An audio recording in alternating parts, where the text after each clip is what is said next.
Okay. Okay. To keep things exciting, we are going to continue immediately into another round of paper speakers, allowing for time constraints of the paper speakers, which will then be followed by another round of floor speeches after the debate. So, the next speaker on the proposition, I would like to invite Richard Tice MP. He has been a Member of Parliament for Boston and Skegness since 2024 and the Deputy Leader of Reform UK, having previously served as Chairman and Leader of the party. He is the party's energy and foreign policy spokesperson. He founded the pro-Brexit campaign group, Leave Means Leave, and helped Nigel Farage establish the Brexit Party in 2019. You have the ears of the House.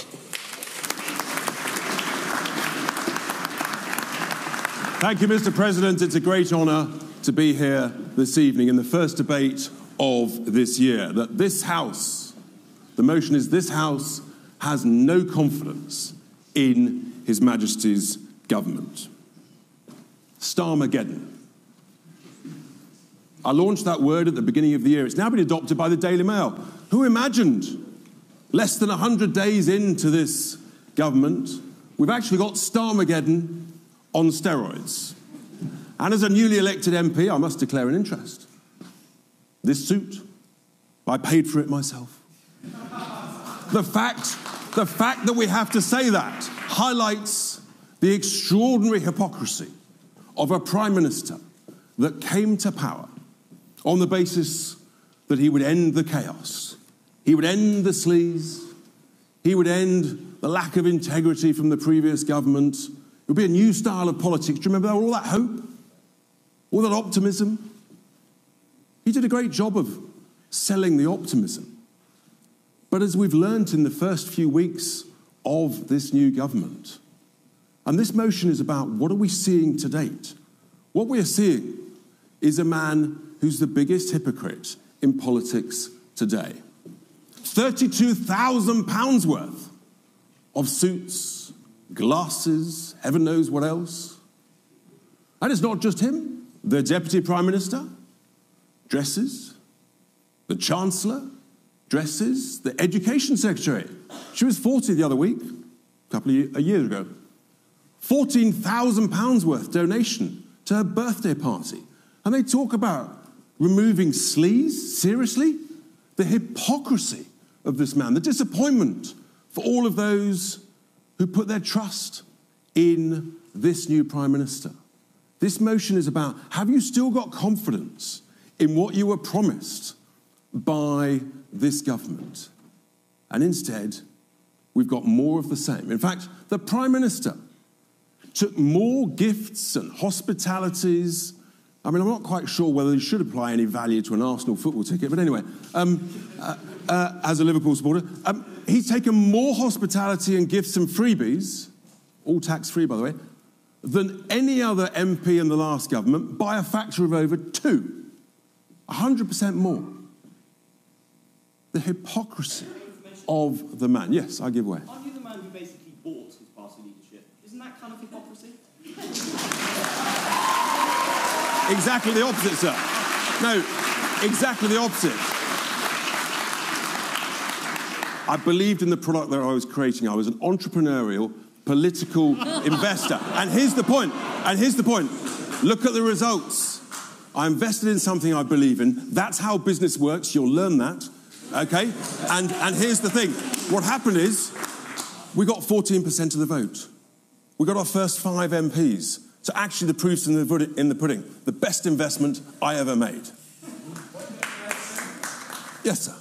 So politics is an investment for you? It's an investment in the future of our great nation, making it better, more prosperous for everybody. That is what politics is all about. To earn income, you know. No.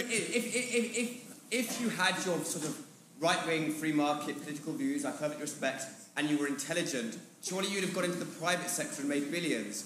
But instead you have to sort of be like a corrupt, middling politician.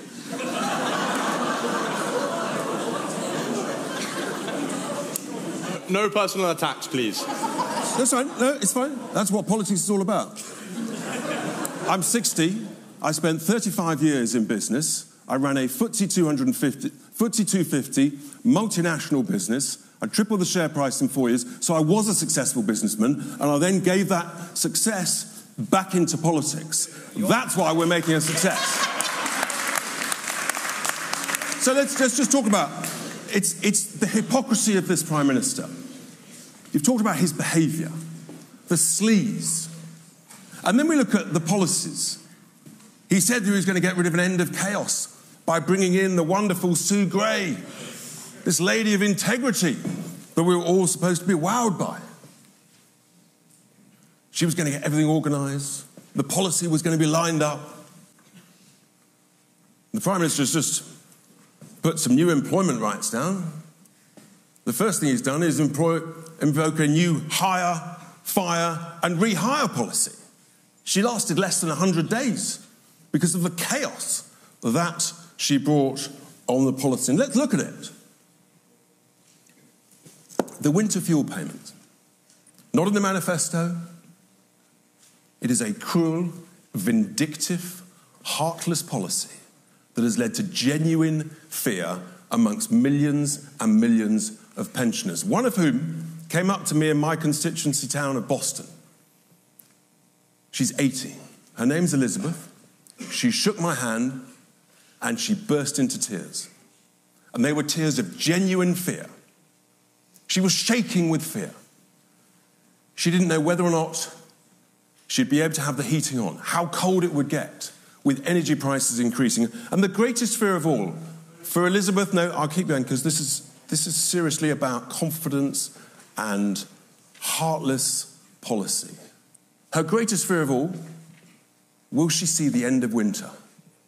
Because she hasn't got enough money to turn the heating on. This motion is about confidence. And do you really have confidence in a Prime Minister and a Chancellor that think it is appropriate to take away hundreds of pounds of winter fuel allowance for people, elderly people, on the poorest incomes? Utterly, utterly shameful. Yes, sir. But pensioners are on average better off than people in work, and it just means that. I'm sorry? If they're really poor, then they'll still get paid. It is like a matter of fact. 13,000. I'm not sure what subject you're reading, but it's clearly not maths. Pensioners are some of the poorest in society, and they need the greatest amount of heating, right, in order to keep warm and to stay alive. Cold old people die early. No, hang on, I'll keep moving. Obviously, many of you clearly are not worried about this heating. Let's look at some of the other policies. So they've damaged the prospects, the potential, and the warmth for elderly people, and now damaging the prospects for children. Because here's the point about the VAT on school fees point. It's that actually it's causing absolute chaos in the state sector. So much chaos that the unions are asking to defer this policy. The unions themselves, as schools are closing, as teachers are being made redundant, and as tens of thousands of pupils are applying for places in state schools where there's no capacity. There's dozens of local authorities who have no capacity in their schools. And where it's most effective, or most shameful, is with regard to children with special educational needs, where there is an absolute crisis. You've had a lot of points of information, maybe others.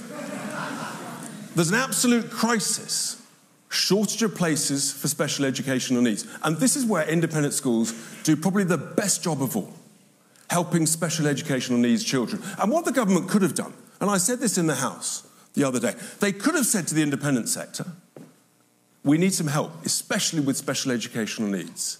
Can you work with us? Can you help us? Can you do more? That would have been a fantastic thing that everybody could have got behind. Instead, you created division, spite, vindictive policy that is causing utter chaos. Yes, madam. Sorry, I wasn't expecting. Take your time. Okay, there's no doubt that Keir Starmer isn't the most interesting person to listen to. I'm sorry. His speeches aren't very interesting. And it is no doubt that you're a man of charisma, you welcome this union, and you speak so confidently. You speak about integrity and success and stats, and this is brilliant. But my problem is yes, they sound really boring. But you go and you target these people that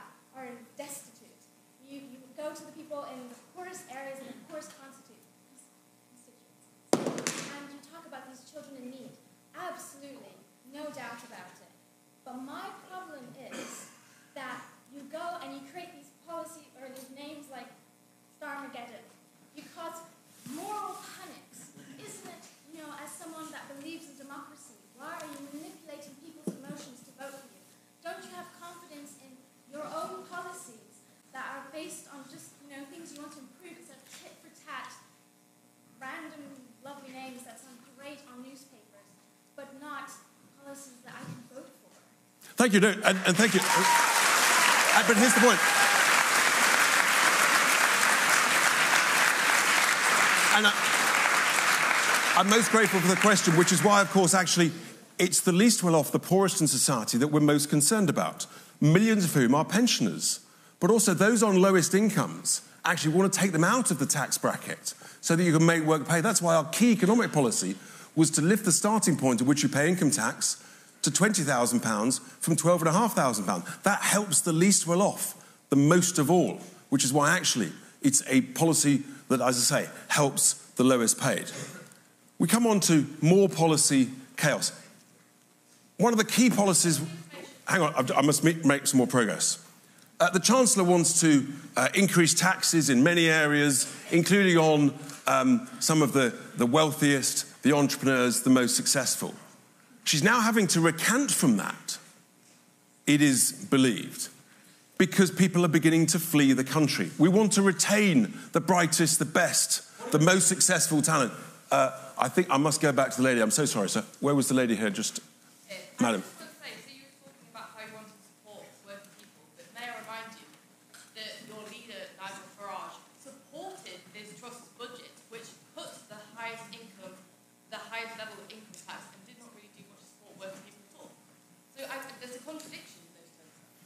No, actually, it's a good point. The point is, what you want to do, you want to help everybody across the whole spectrum.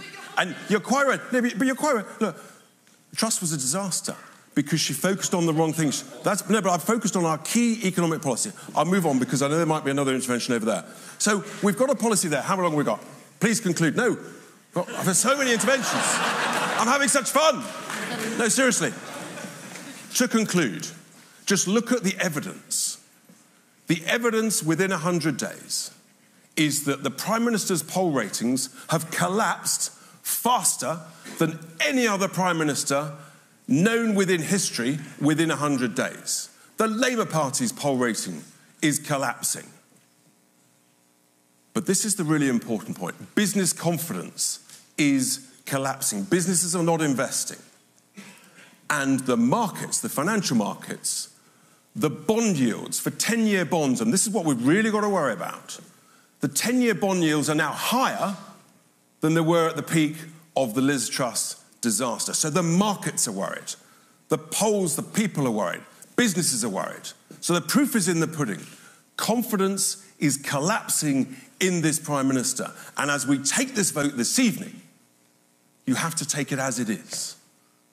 And from the first 97 days, you cannot seriously have confidence in His Majesty's government. So I urge you to support the motion. Thank you very much.